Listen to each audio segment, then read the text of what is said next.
भारत जोडोच्या यशानंतर काँग्रेस नेते राहुल गांधींच्या भारत जोडो न्याय यात्रेला आजपासून सुरुवात होते आहे। थोबल येथील जाहीर सभेनंतर काँग्रेस अध्यक्ष मल्लिकार्जुन खरगेंच्या उपस्थितीत भारत जोडो न्याय यात्रेला सुरुवात होईल। ही यात्रा देशातील 15 राज्य आणि 110 जिल्ह्यातून जाईल।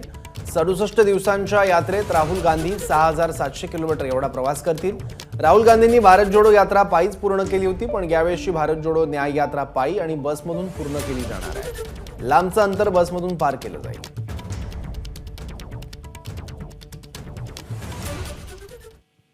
तर भारत जोडो न्याय यात्रेचा प्रवास कोणकोणत्या राज्यातून होईल ते बघूयात।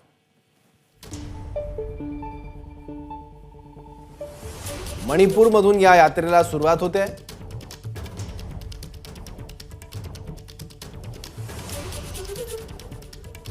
नागालँड,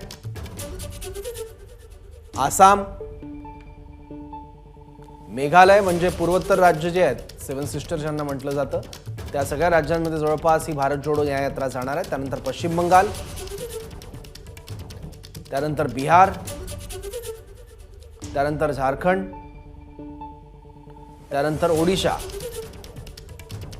त्यानंतर उत्तर प्रदेशमध्ये ही यात्रा जाईल, त्यानंतर मध्य प्रदेश, त्यानंतर छत्तीसगड, त्यानंतर थेट राजस्थानमध्ये ही यात्रा जाईल, त्यानंतर गुजरात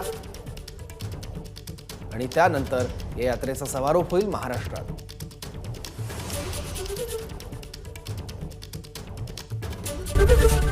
एबीपी माझा, उघडा डोळे बघा नीट।